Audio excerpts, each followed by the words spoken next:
Good morning, everyone. Thanks so much for coming. This is our second TGI FHI of the year. Normally, we would be welcoming you into our space in Smith Warehouse and having time for casual conversation over breakfast before a talk, followed by questions. And I'm sorry that we cannot replicate that form of hospitality. Over the past 2 years, we've had colleagues, Duke colleagues from humanities, arts, and interpretive social sciences fields present their scholarship.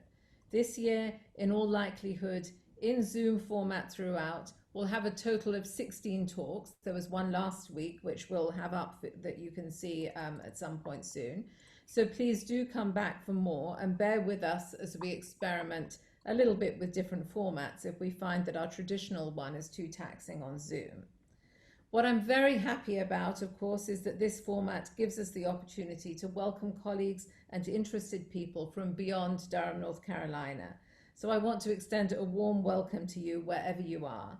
I'm Ranji Khanna, the director of the John Hope Franklin Humanities Institute, and it is my great pleasure this morning to introduce Jasmine Cobb, who is the Baca Foundation Associate Professor of African and African American Studies and of Art History, and Visual Studies. She is also a co-director of the From Slavery to Freedom Lab, which we call SF2F, the Humanities Lab at the Franklin Humanities Institute, where, along with Rick Powell and Lamont Aidu, she has been organizing a range of classes, reading groups, working with colleagues, graduate students, and undergraduates, and planning conferences and exhibitions under that title, From Slavery to Freedom, which is taken from the title of one of John Hope Franklin's most well-known books.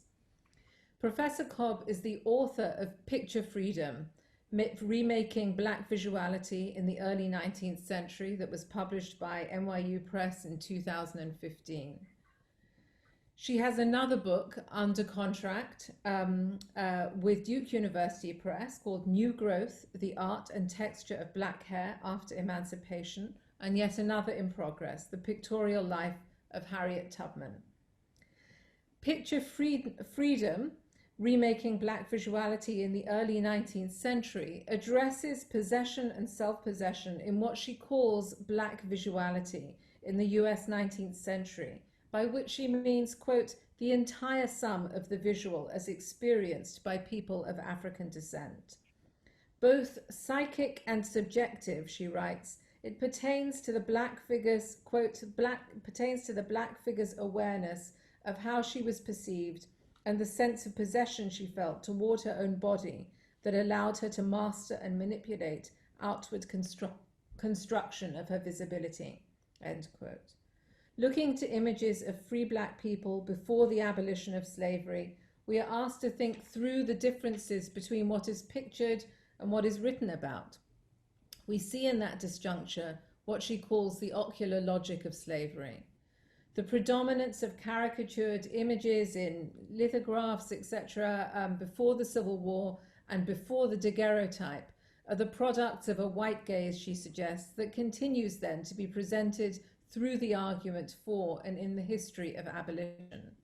In the face of this, how do Black people represent themselves differently? We know Professor Cobb tells us what slavery looks like. What is less accessible and available are images of free Black people, indeed Black freedom. She turns to the parlor, a place she describes as being, quote, for dissimilar groups of people and cultural producers to convene around visions of Blackness separated from slavery, end quote, to see what happened and indeed what it means conceptually and for the history of the visual to understand the visual history of Black freedom before emancipation and certainly, of course, before citizenship. If by the moment of Frederick Douglass's pronouncements on the potentially liberatory appeal of photography, and in the daguerreotype with which she begins the book, we see self-fashioned images of Black respectability, Jasmine gives us a sense of the pre-life of this through analyzing friendship albums and combinations of images and poems. She also jumps forward to how to understand the parlor pictures of Obama in the White House. She has taken such thinking beyond the book into other arenas also, for example, in her article on Steve McQueen's 12 Years a Slave, in which she traces the plantation genre, the demand for veracity, and our endless familiarity through it with particularly harsh images of slavery. The title of her book is, of course, descriptive, referring to the freedom of pictures, but it is also absolutely an ethical demand indicated in the imperative, picture freedom, one that, compelled to do, forces us into a recognition of the complicated visual history of slavery. Today, her talk, she tells me, will be about 45 minutes long, followed by questions, which you should address to me in the chat, and I will then ask Jasmine. Thanks for coming, everyone. Jasmine's talk today is titled Tactility and the Texture of Racial Capitalism, and I now invite her to speak and you all to listen. Thanks for coming. Thank you, Ranji. So this is my first Zoom lecture, and I had long wanted to do a TGI FHI, and I couldn't imagine that when I did, it would be COVID and all the things that are strange about COVID would be a part of the experience. But I'm already delighted by this because under normal circumstances, I wouldn't have the pleasure of having Duke colleagues, Northwestern colleagues, and family members in the audience. So thank you to everyone who managed to find time to hear me speak this morning. The work I'm presenting, I started in the early 2000s. I was interested in hair and sort of shifts in hair culture and representations of hair in new media. And I started that while researching picture freedom still. And so I think at the time, it was just sort of ethnographic, deep hanging out, wondering what's going on, what's changing in the world, reading ethnographies, of which there are a few important ones on the subject of Black hair, and just trying to find my footing. I share that because I'm intrigued by that approach because it's so far afield from where I've landed, but it was helpful for sort of finding my place in the quickly evolving landscape of not only Black hair culture, but also sort of representations of Black hair culture as they were transformed by changes in the media. So what I'll share with you today is where I've arrived since then. In his self-portrait with my hair parted like Frederick Douglass, artist Rashid Johnson appears dressed in a Black suit with a white collared shirt and striped necktie, seated at a left-facing angle with his dreadlocks parted on the right side. Like other images in his New Negro Escapist Social and Athletic Club series, Johnson's portrait is citational, here referencing both the hair of abolitionist Frederick Douglass and Douglass's penchant for portraiture. Art historian Huey Copeland cites the aesthetic means by which Johnson is able to reconfigure space-time by using photography to play on daguerreotype, the early photographic format. Sean Michelle Smith similarly cites the importance of Douglass's initial daguerreotype and how we understand Johnson's portrait. Smith calls Douglass's daguerreotype a perplexing portrait of freedom, because at the time of this depiction, when Samuel Miller takes Douglass's photograph around 1847, Douglass is legally free through his essential purchase by white abolitionists who pay to have him manumitted.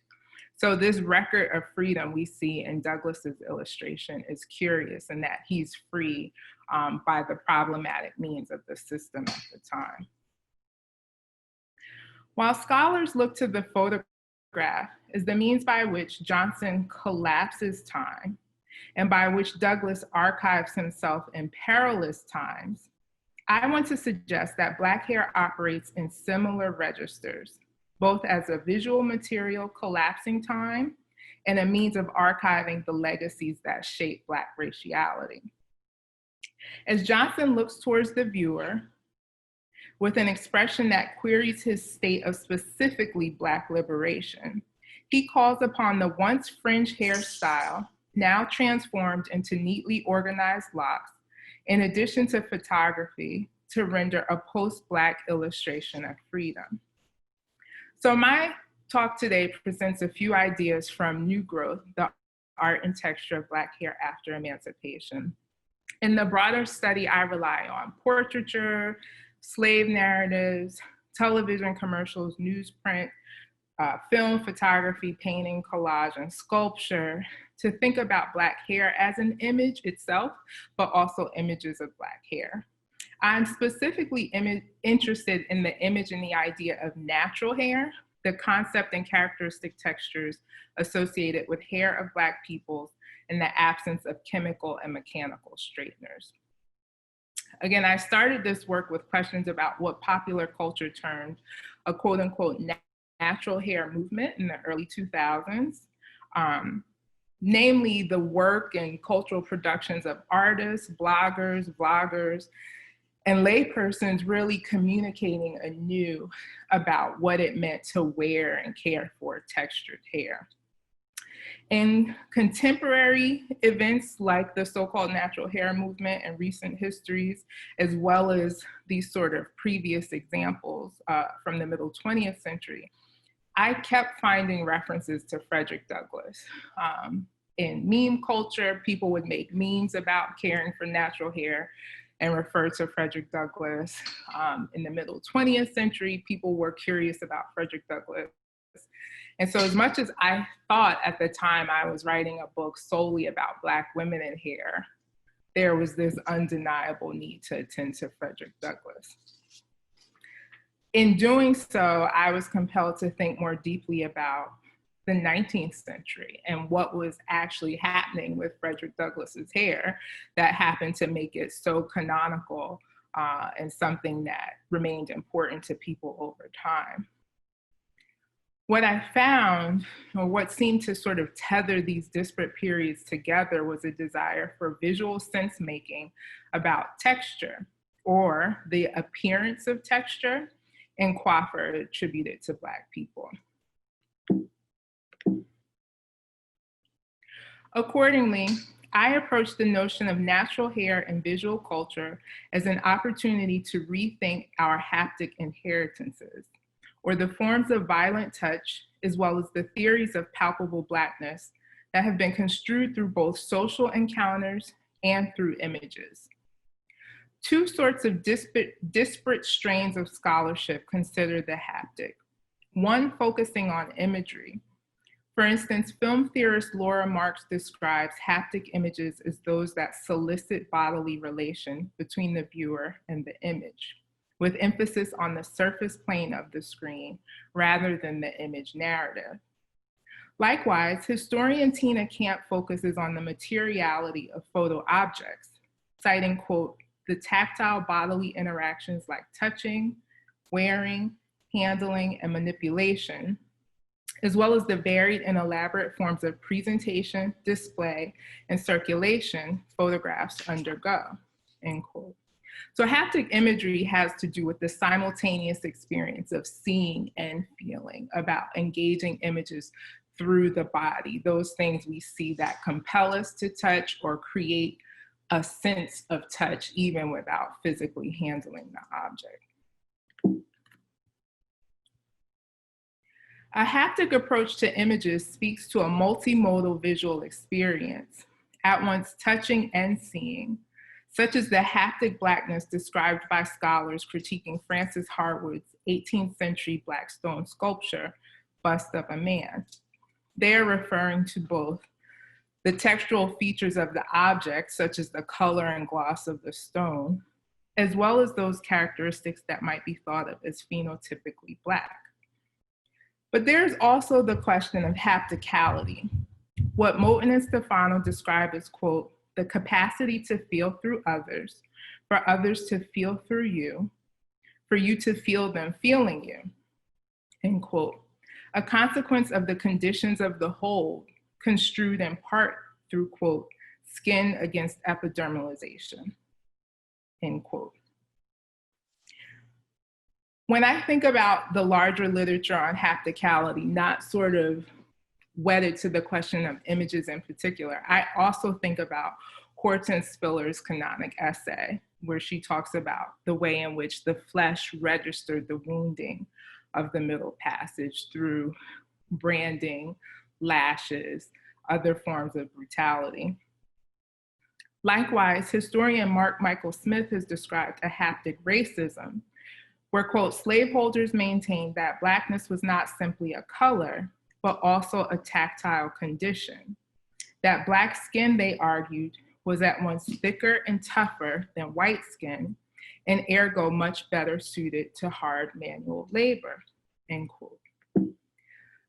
So when we think about the skin as sort of the quintessential haptic record, the place in which the experience of slavery is recorded and written on the Black body, one of the most canonic images to sort of theorize this with us is the photograph of the scourged back, formerly referred to as Gordon, but now identified as Peter.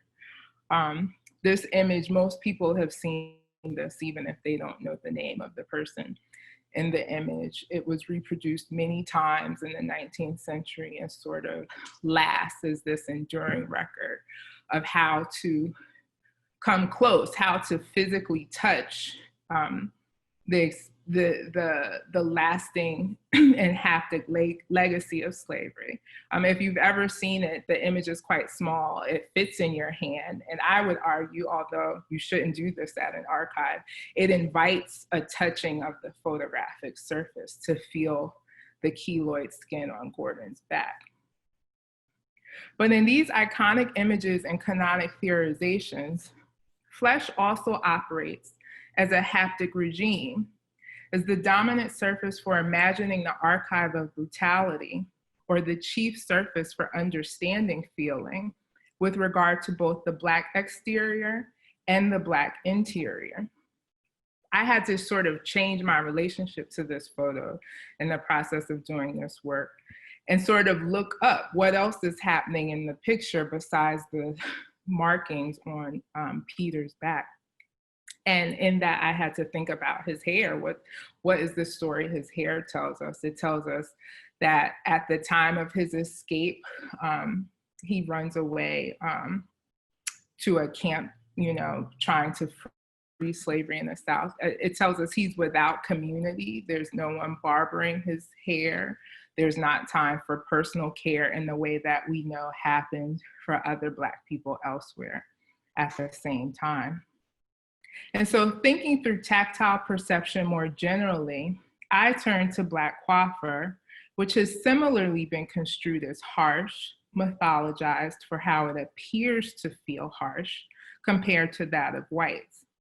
A primary example in the context of colonization and slavery would be descriptions of Black hair as wool, which circulate both as personal slight, said to a person in intimate interaction, but also a matter of professional scientific observation. I discuss in the book the ways in which folks who were interested in breaking into race science at the time used samples of hair to prove the variety of races. But if we turn our attention toward the haptic and the kinds of touch associated with Blackness over time, then we are thinking about violence. Violence as an essential element of capitalism is the urtext against which natural hair functions as a sign of freedom. Today, I want to think through violence in the long history of Black hair and visual culture. Violence is the antithesis of the freedom in question with regard to representation. It's what renders Johnson skeptical in his self-portrait, and it's what drives Douglass to document himself. So if you think about what folks were up to in reclaiming natural hair in the early 2000s, part of it was signifying on the middle 20th century, Black is beautiful, sort of loving and attaching and feeling fondness for quote unquote natural Black features. And while that discussion is about how do you make freedom visually manifest through how you care and represent your own body, I argue that there's this other latent question this question of violence that sort of gets glossed over in all the ways in which capitalism invites us to imagine freedom. Violence is why Douglass reoccurs over and over again. It's why he remains in the purview of Black visual culture, and it's why the question of freedom persists around the image of Black hair. Frederick Douglass knew the violence of capitalist slavery intimately. The most photographed American of the 19th century, his catalog shows us evolutions in his hairstyle, as well as in his photographic practice. With his images captured via daguerreotype, ambrotype, and carte de visite. And the hair for which Douglass had increasingly become famous was a stance against slavery. Forcible cutting of Black people's hair was a common occurrence, and in some states, a means of indicating civic status. Lawyer and successionist Thomas Cobb's An Inquiry into the Law of Negro Slavery in the United States of America explains, quote, long hair being the badge of a freeman was prohibited to slaves. Hence, one that permitted a fugitive's hair to grow long was subject to a fine, end quote. The statute to which Cobb referred was likely Virginia's An Act Concerning Runaways. Such laws regulated Black hair, using the practice to signify people as property and to remove individuality. So hair cutting is imbricated in the violence that is slavery for all persons of African descent, but also the violence of sexual assault. So in the manuscript, I cite multiple examples where Black women report having their hair forcibly cut by a master, man or woman, as either coercion into sexual relationships or to avoid sexual relationships. So either theoretically to make them less attractive to sexual predators who were also their owners, or as punishment for not being coerced. These include the narrative of Harriet Jacobs' life in 1861, but these stories continue. I find them as late as the 1930s in the WPA narratives. Scenes and life stories of unfree women recount a fit of jealousy by a master, man or woman, in effort to control bodies and restrain perceptions of appearance, forcibly cut Black women's hair. These accounts indicate that the texture or character of Black women's hair was irrelevant to either physical abuse or the threat of sexual violence. There seems to be no hair texture that would have excluded one from sexual assault, nor from punishment. Why I think this is so important, and I try to spend a good deal of time on it in the manuscript, is that it's another instance for me early on that invites us to sort of think about texture and touch rather than characteristic or quote unquote quality of Black hair texture. Lastly, the violence of forcible cutting was not limited to the private realm. It wasn't just what happened in the households of owners towards their slaves or on plantations, but it was also enforced in prisons and spaces of punishment. So this image is actually an abolitionist image of a treadmill, sort of early 19th century torture device prominent throughout the British West Indies. You'll see along the back, there are Black people walking a wheel. The wheel spins and they have to walk or run to keep up with the pedals, otherwise have the fronts of their shins essentially mangled by the spokes on the wheel. And to make sure they keep the rhythm, to keep the wheel's pace, they are threatened with a cat of nine tails in the back. You'll also see at the lower left of the image, this man sort of strung up and also being whipped with a cat of nine tails. And then at the lower center of the image, which sort of its placement kind of makes it what this image is about for me, is a Black woman being held down and shears are applied to her head. So her hair is about to be cut. And the two sort of white captains of industry in the image, their backs are to most of the people being brutalized in the scene.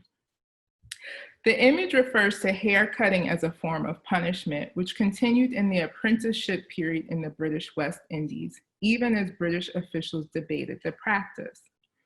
The scissors used to cut the woman's hair while she is forcibly held down are an instrument of terror used alongside the treadmill and the cat o' nine tails. The image caption describes the whipping of females, which Governor Lionel Smith called conduct so repugnant to humanity and so contrary to law that he wanted it stopped immediately. Historian Diana Patton cites one slave driver at a treadmill who employed cutting, quote, because it is the greatest annoyance they find they can inflict on the women who with great trouble get their hair into little plaits, end quote, before having it forcibly cut. So this is psychological as much as it is social, as much as it is aesthetic. The legacy of violence informs a persistent penchant for control of Black hair, specifically in visual culture, and reframes our most spectacular, iconic, and familiar images of Black hair as a symbol of freedom that circulated in the middle 20th century. So we understand a certain legacy of violence associated with iconic images of hair in the 20th century, such as afros worn by Black Panther members. Activist scholar Angela Davis has written about not only the sort of cultural violence she experiences in being reduced to an afro, but also the physical violence she expects that other Black women suffered for wearing afros at the same time as the manhunt for her capture. But this violence is a counterpart to capitalism. It pervades Black visual culture of the period. Even seemingly benign instances such as the buy-Black philosophy of cultural nationalists left a loophole for capitalism. Historian Manning Marable argued against the practice of, quote, exhorting Black consumers via Black nationalist appeals, end quote, because it propelled obfuscation of underdevelopment through capitalism as a structurally racist system. If you're not sure if buying Black could be read as complicated and perhaps problematic, I think a nice citation is its support not only by 45, but by 37th President Richard Nixon, who embraced Black capitalism for its voluntary segregation, self-reliance, and private enterprise. Buy Black consumerism was part of what historian Tanisha Ford describes as the grassroots reorientation of Black aesthetics during this time, where artists like photographer Kwame Brathwaite used visual culture to promote Black is beautiful ideology in fashion and music. But with the help of media institutions, Buy Black capitalism jettisoned community-based activists for the powerful reach of larger platforms. Some of the most spectacular and familiar images of natural hair as a sign of liberation come from entrepreneurs. George Johnson of Johnson's Hair Products marketed hair care with great success in the print publications of Robert Johnson of Johnson's Publishing, specifically his Ebony and Jet magazines. Johnson's products made natural hair a sellable commodity with products like the Afro Sheen blowout kit. This is one of my favorite images, I think because it represents the fact that a blowout kit has made it to the National Museum of History. But it was also an exciting find for me because for anyone with Afro textured hair who has ever undergone the chemical process of straightening their hair. You mix these chemicals, you put them on, they burn, you rinse them out, you then put other products on to neutralize the chemicals that were in your hair. When I found this, I said, this is a perm kit. So the natural is a chemical construction. It's something that you can purchase and apply to your hair at the time. It gave me a new way to understand the question of artifice that Kabina Mercer is after in his essay. Natural hair is a chemical creation. Johnson Hair Products reached television audiences with advertisements for Soul Train, which tightly packaged the legacy of freedom fighting, the present student protests for civil rights, and haptic Blackness into consumable forms. Haven't you forgotten something? So you were, hey, aren't you Frederick Douglass? Yeah, we studied about you in school yesterday, about how you were a slave and how you took your own freedom, and then began to fight for freedom and dignity for all our people. Say, but what did I forget? Are you gonna go out into the world with your hair looking like that? Well, Mr. Douglass, you know, times have changed. We wear the natural now. You call that a natural? That's a mess. I've been watching the progress of our people, and I'm quite familiar with the natural. And I'm also aware that it is worn as an outward expression of pride and dignity. So haven't you forgotten? Right. My Afro sheen comb easy and hairspray for sheen. You know, I can dig this getting my fro together. My sentiments almost exactly. Well, how's this, Mr. Douglass? Mr. Douglass? Man, ain't nobody gonna believe this. Haven't you forgotten? This ad mixes symbols of Black freedom struggles from the 19th and 20th centuries to suggest that natural hairstyles and Afro sheen products were conversant with political sentiments. Here, Frederick Douglass takes up the foreground as an enduring sign of Black freedom, even in the 70s, and after the boycotts, riots, and student activism of the 60s, while the college flags representing the new generation of activists are blurred in the background. So the image that features everything in the frame, you see Douglass is sort of positioned in the back as the past, this youthful person in the middle as the present and the future, and his reaching for grabbing his Black freedom has to do with his consumer practice. And Grace Hong so graciously pointed out to me that the flags in the back sort of push the familiar and knowable and iconic legacy of student protests to the sort of rear view of the image as well. So we should read the university paraphernalia as a symbol of the alliance between hegemonic institutions and minority difference, theorized by cultural theorist Roderick Ferguson, who tells us that Black capitalism helped co-opt student protests and diverted radical politics.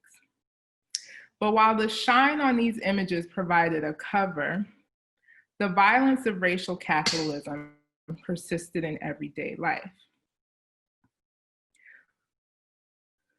Longtime residents of Philadelphia can call to mind the violence associated with Osage Avenue and the 11 people killed when Philadelphia Mayor Wilson Goode, in consultation with the FBI, dropped a bomb on their home. But Move suffered an earlier violent encounter with the police at 33rd Street in Powelton Village. Sociologist Robin Wagner Pacifici explains, quote, Move members washed cars, walked dogs, and chopped firewood for money, and in so doing, eschewed middle-class modes of dress and wore their hair in dreadlocks, end quote. These choices undergirded a back-to-nature philosophy, including eating only raw fruits and vegetables, refusing to diaper children, and bathing without soap. City government framed Move as a nuisance to the city of Philadelphia, both for its lifestyle and associated financial costs to the city. News media followed suit with images meant to criminalize members of the organization. So I shared this image and I often walk people through it because what I think is fascinating is not only that it's published, but If you recognize a sort of standard mugshot, it's a much broader frame than what you see in these images, which the image is cropped more closely so that rather than seeing the torso up, right, and shoulders, the image is cropped so closely so that you see really face and hair in the images almost exclusively. This full-page spread of images in the Philadelphia Inquirer shows the resulting standoff when police following demands that the resulting standoff with police following demands that the group vacate their property. When police apprehended Delbert Africa from the 33rd Street house, the officer seen here grabs his hair and uses it to pull Africa to the ground before kicking and hitting him with the gun. The visual and narrative constructions of Move as an unkempt nuisance to the city rendered dreadlocks as a subtle justification for the state violence perpetrated against them, similar to the violence perpetrated against Rastafarians in Jamaica. Anthropologist Deborah Thomas cites the depiction of, quote, bearded Rasta men used during target practice to stand in for the face of the criminal, end quote. In these common responses to diasporic aesthetics, we see that natural hair or Afro-textured hair has endured racial capitalism, much like the flesh, and thus portrays issues of archive, touch, texture, and feeling as the sum of an enduring hapticality informed by slavery. These histories of meaning and interaction around the material of Black hair remind us to draw in touch, texture, and feeling, and regarding the visual as a layered, embodied, and multi-sensory experience. These images archive the violence of the times, much like the hair in the illustration. Black hair collapses time, space, and through it, not only do we come to understand the tactility of Blackness, we also get to remake it. Thank you.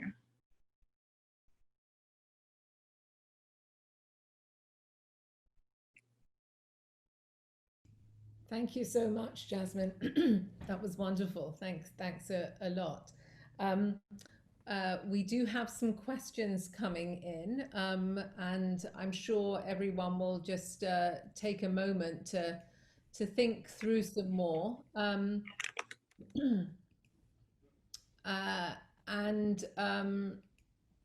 let me just pose the first question to you now.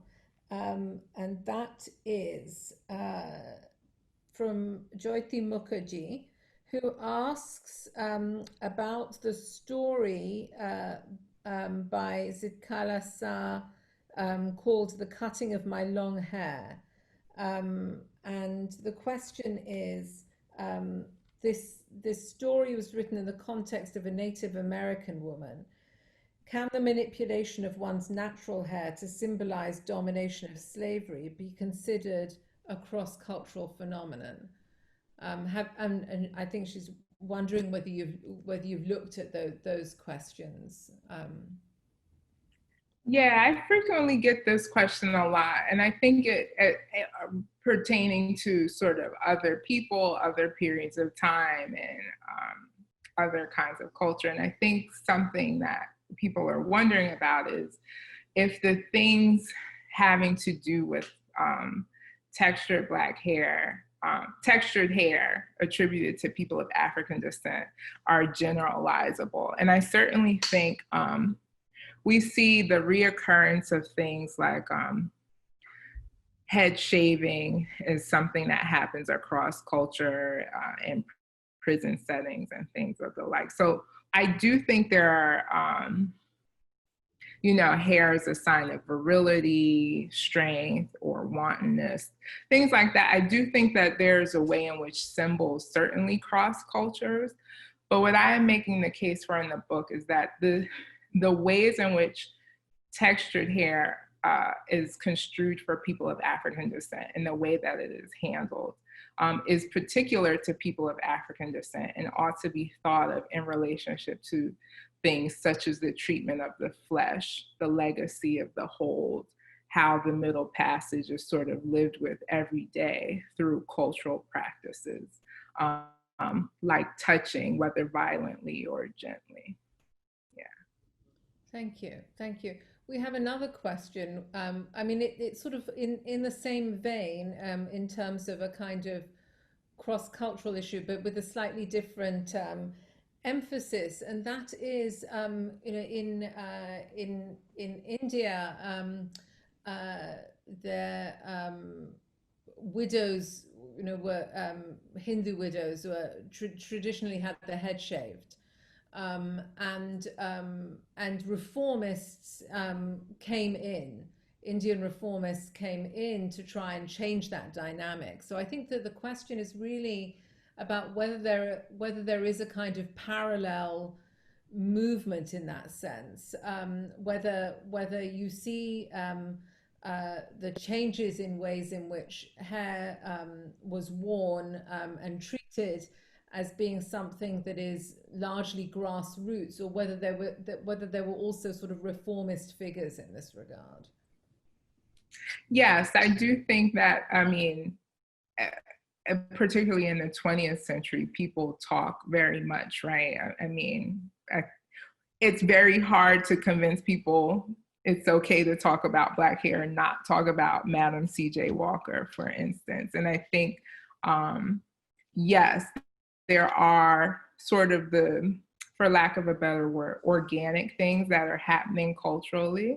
And then also the ways in which there's sort of institutions and institutional-like figures intervening in what's appropriate, what's custom, and what's happening. I think for me in the book, I attend to some of that, but there's also this way in which I think that in the case of Black hair in particular, the question of entrepreneurship has loomed so large, right, that it also becomes this way of narrowing our understanding of the import of capitalism to Black aesthetics to one of upward mobility, accumulation, and things of the like that make us miss the other sort of tentacles of capitalism as they inform Black visual culture and aesthetic practice.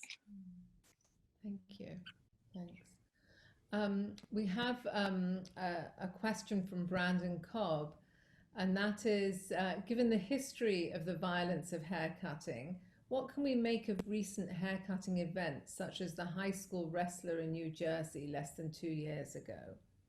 Yeah, I had an image of that in this presentation, and I've shared it before. I think it's horrible, not only that it happens, but the sort of spectacular nature of this. So for anyone who's not seen the image or familiar with the story, the match is stopped. His locks are cut on the mat while everyone's around. And he has to essentially choose to let this happen to him and continue the match and sort of be a team player, which is, you know, essential in high school sports, or refuse and be disqualified. And so one of the images readily available of this event, I think that captures it.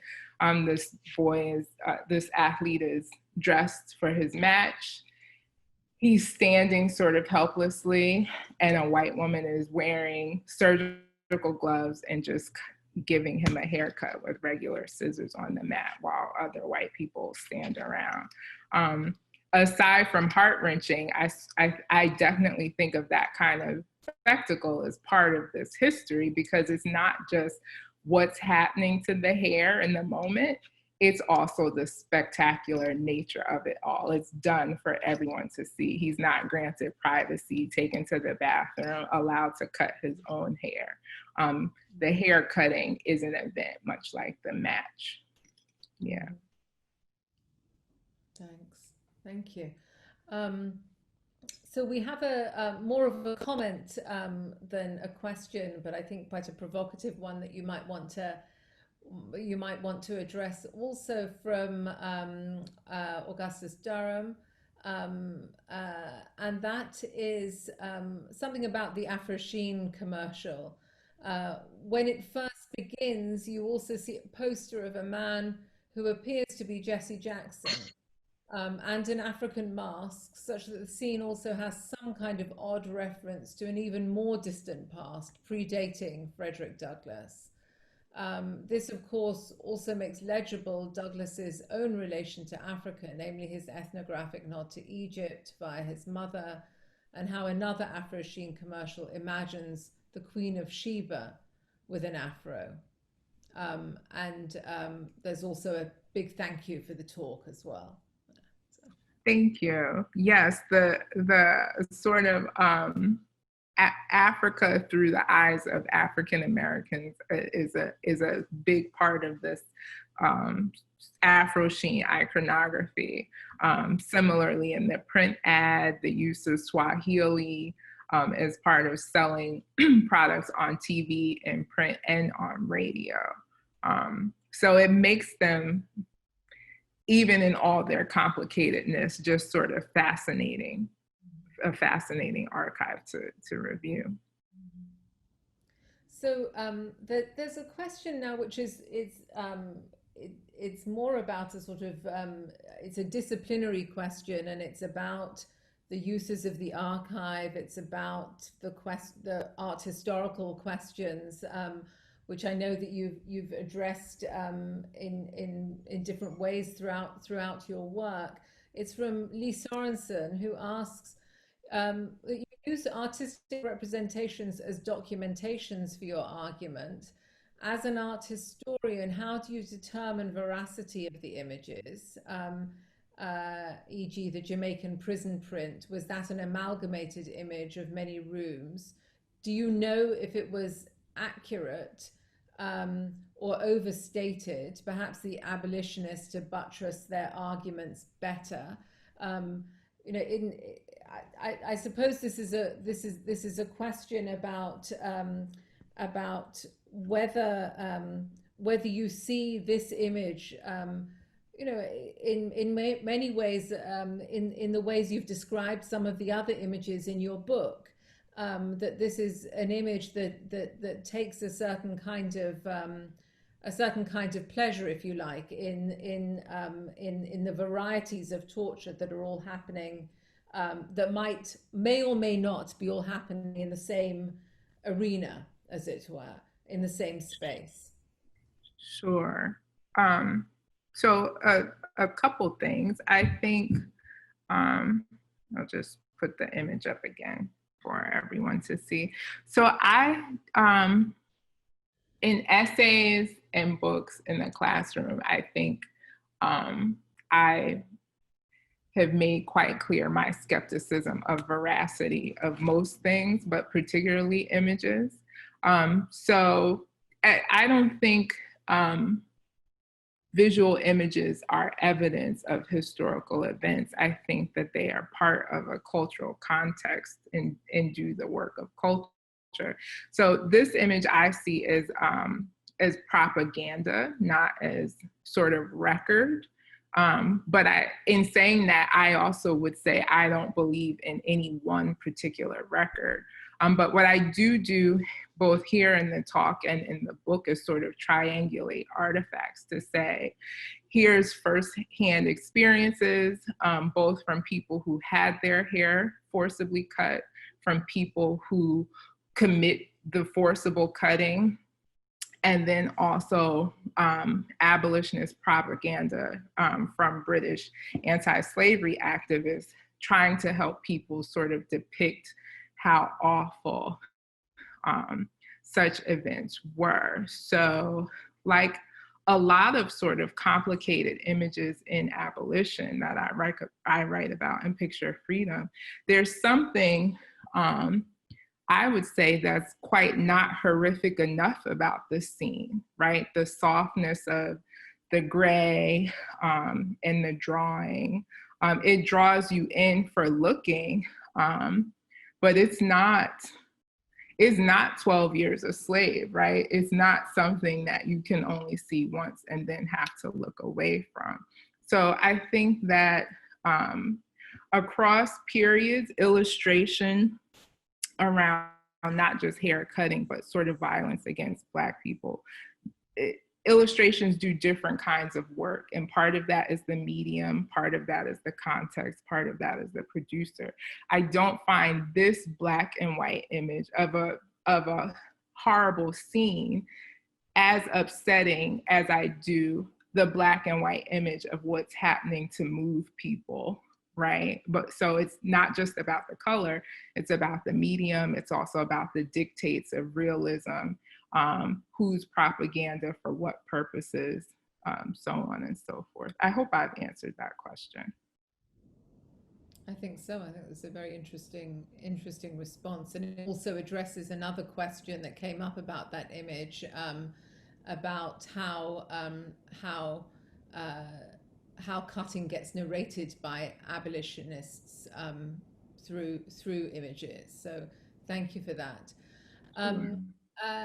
We have a question from Linda Parham, which is really, it goes to the Afro Sheen commercial, and the question is, you talked about a kind of co-optation of the freedom movement through this form of racial capitalism, and that extends through the creating of the natural through the chemical, as it were.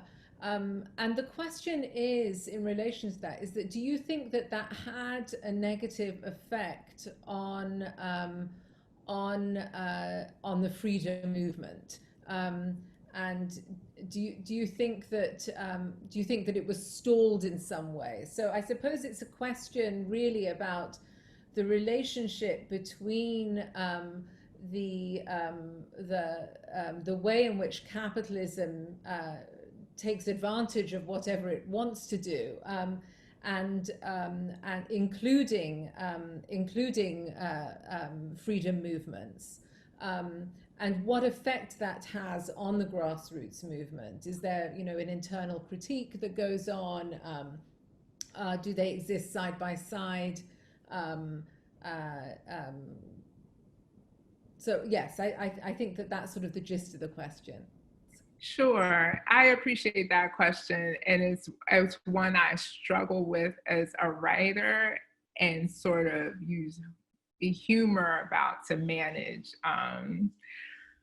personally and colloquially. So when I first started writing, I had an epigraph that was sort of guiding my thoughts on the period, and it's a quote from a cult classic movie, I'm Gonna Get You, Sucker, where a would-be activist is narrating the period, and he talks about a group of brothers who plan to storm a government building. They're angry, they're mad, they go in with guns, and they come out with jobs. And so all of the things they had hoped to do are sort of dashed. It's a jokey way, I think, of representing all the complicated dynamics of the period. And thinking about art of the same period, I've had to grapple with the ways in which some of our favorites, some of the things the Panthers were up to weren't able to sort of completely sidestep the pangs of capitalism, right? Which is why I think that joke works. There's anger, there's blood in the streets, there's plans for takeover, but people do want to eat and do want to live. And so accumulation becomes a carrot, but I don't think there's any one particular vein or venue that sort of dashes the hopes of Black freedom in the moment. We could point to capitalism, we could point to misogyny, right? There are a number of dynamics at work that I think sort of quell the moment. But capitalism is one I'm interested in this period, in Afro Sheen in particular, because it's so spectacular and so iconic. But by the time those ads happen and all of that takes off, these folks are well underway. Robert Johnson's publishing empire is huge and in existence before Afro Sheen gives it a boost. And there's also this way in which Erica Edwards helps me understand this period, that as much as it's capitalism, it's also a commitment to masculinity and charismatic leadership that gives us the ascendancy of someone like a Jesse Jackson or other folks, instead of, more support for a Shirley Chisholm, for example. So I think it's a number of dynamics, but capitalism is the one that I think can easily fool us into thinking freedom, we're on progress through accumulation, through opportunity, through, segregated capitalism, so on and so forth. Thanks. Sabrina Thomas is asking for your thoughts on the big cut or the big chop movement currently engaged in by many Black women. Many in general, but in particular, she's interested in how that. Yeah, I'm intrigued. I think that how it circulates now is a little different than when I started this and was engaging this work more ethnographically. So for a long time, I had a problem with the natural hair movement, even as I sort of needed it to fuel this research. And I think a lot of people have had mixed feelings about it. And to summarize their feelings, it's been a kind of the aesthetic freedom they thought they were pursuing doesn't seem to be fully realized in the movement, again, because of the inclusion of corporate interest over time. But one thing that I think is enlarged by what people thought of as the natural hair movement is the increased number of images in circulation about how to appreciate and have textured hair. And so I think something that's different now than it was, say, 10 years ago, and I might attribute to the visual culture of the natural hair movement, is making space for things like chopping all of one's hair off at once and still being able to lay claim to beauty, femininity, respectability, so on and so forth. Now, I know there's a Duke colleague who just found that textured hair has been described as less professional in certain settings. But I would say in popular culture writ large, those things have found greater acceptance, in part because of the number of sort of grassroots, organic, entrepreneurial, individual upstart people just turning on their computer, cutting all their hair off on camera and uploading it to YouTube. So I think it's been transformed. Thank you, thanks. We have a question from William Mosley, who's thinking about the tender-headedness and perhaps heavy-handedness in Black women's hair care practice. How do you think of the legacy of hair straightening and the trauma associated with it? How does that play a role in the movement towards natural hair? And let me also just say to you that throughout these questions, there are great messages of appreciation. Lots of people saying, great talk, wonderful response. So, well, thank you. I think, again, towards my previous answer, I think that has been one of the gifts of the number of cultural producers, not just changing what they do with hair, but making images about those changes. So I spend significant time in the book on natural hair documentaries, independent filmmakers making films about their experience with hair, transforming their hair. I focus on natural hair documentaries in particular because I'm curious about the language of transformation in those discussions. And I think one of the biggest transformations that really changed how I understood the concern about, is your hair straight or natural, was a transformation in touch. Can you relearn how to touch yourself and others in ways that are less harmful and less personally violent? So I think part of what I hope the book does is move the needle a bit from this,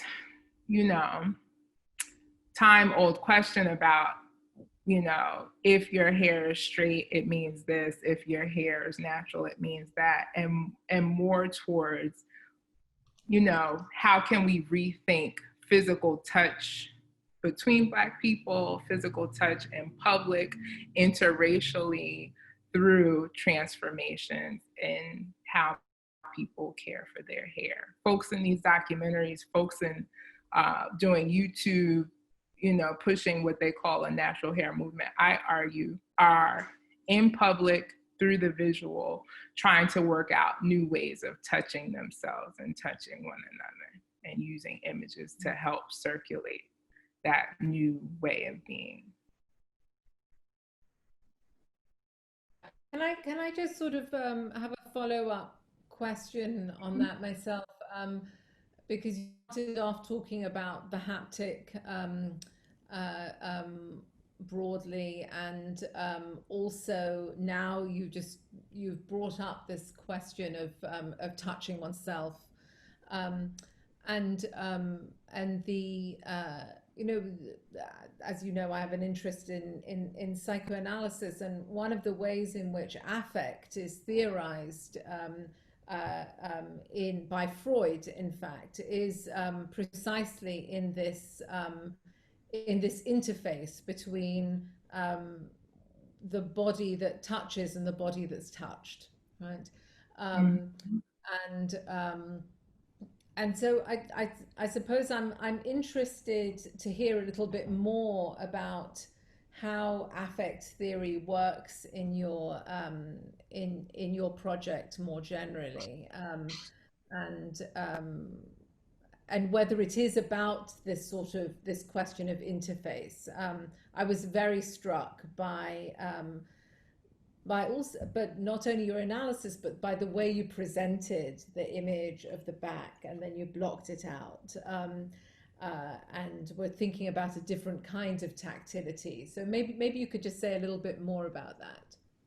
Sure. Yeah. So it was sort of, it's only come sort of in the wrapping up of the writing, I think, that I was able to get clear about affect and the role of it here. So thinking backwards through your question, the Gordon image, for me, I've seen this image a million times, like most people studying imagery in the 19th century, but seeing it in the archive at the National Portrait Gallery was quite different, not simply because of the surface of the image and the keloid skin, but how tiny the image is. And so for me, to the chagrin of the archivist, it demands holding because it fits so neatly in the palm of your hand.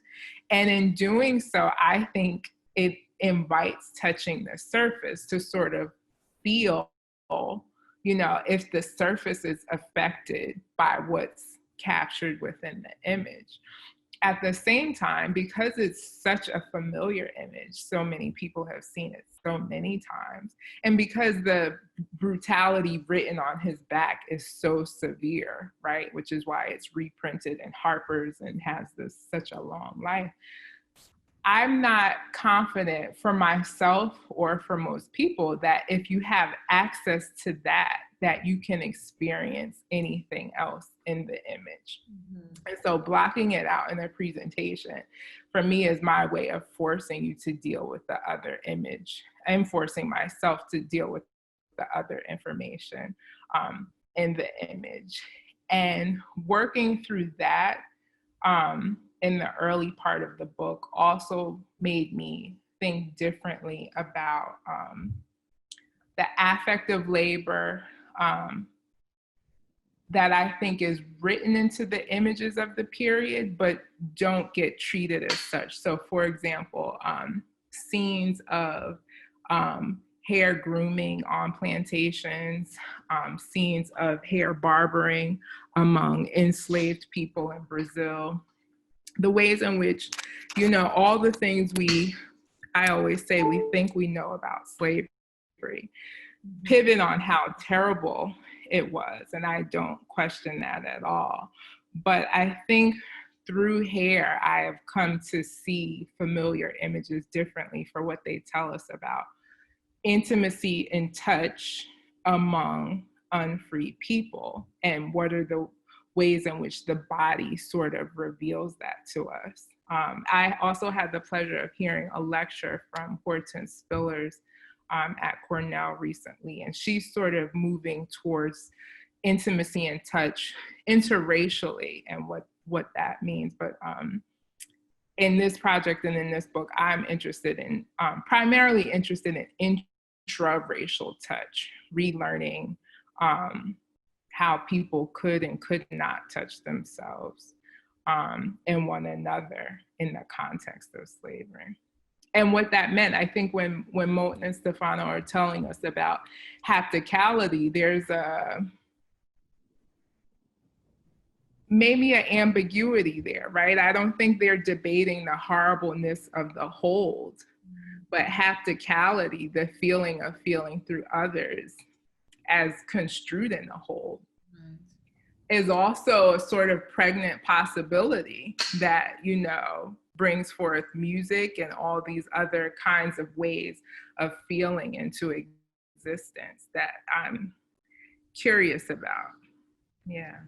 I mean, I wonder, Jasmine, also whether, and this is again sort of thinking back through your book a little bit about whether the that desire to see, to touch, right, to touch, and then to gather whether the image is textured, whether there is a way of sort of touching the skin through that textured image, also takes you back to the earlier forms of the earlier forms of visual production that were textured in that way. So that it takes you also to a sense of the history of slavery, but also particularly the visuality, what you call the ocular history of slavery, through exactly these different kinds of modes of artistic production, whether that's sort of bas-relief or rubbing, or, you know, different kinds of printing, or, you know, it seems as if there's something there that also takes you back affectively through a larger visual history. I think you're right. And, you know, in this instance of Gordon's, I mean, it's, by the time it's produced, you know, daguerreotype has fallen out of favor. But to compare it or think about it alongside the Douglass image, you know, daguerreotype is it's protective. The image is behind glass, and so it can't be sort of fondled in the same kind of way as the photograph of Gordon. But I think, to your point, as part of the work of the abolitionist propaganda is to create multiple kinds of touch, right? To have the viewer be affected by the kinds of images they behold and be compelled to do something. And certainly some mediums created that kind of sensory experience more than others. I think you're right. So we have a question from Elizabeth Brown. How do you think of the space of beauty salons in mid-century Chicago that Deverian Baldwin points to as spaces of Black cultural knowledge production and economic autonomy? So I don't write about the salon in the study. And I sort of align the salon with the entrepreneurial, and there's some great and extensive work on the role of the salon as a at once semi-private, semi-public space. And, you know, again, this driver of economic ingenuity and political involvement. Those are sort of two things that people write about extensively. But in trying to sort of think about ways of being that have been less or under-attended to in the scholarship, it's been important to me to think less about formal spaces like salons and more about informal spaces.